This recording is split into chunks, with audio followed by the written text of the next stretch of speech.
আসসালামু আলাইকুম guys, welcome to my first blog. আশা করি তোমরা সকলে সাপোর্ট করবে।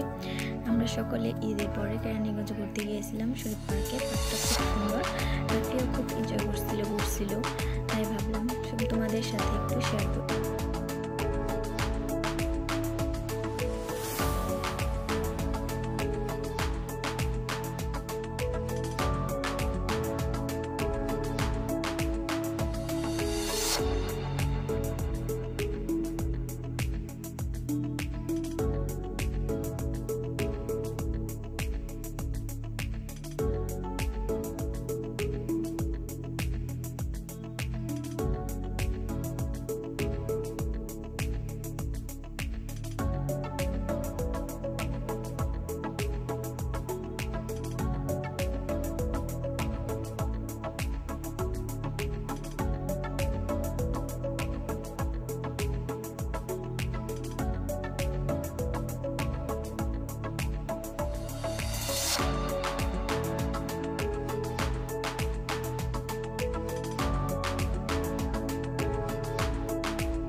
আমাদের আজকের মিনি ব্লগটা এই পর্যন্তই ছিল। সবাই ভালো থাকবেন, সুস্থ থাকবেন। আল্লাহ হাফেজ।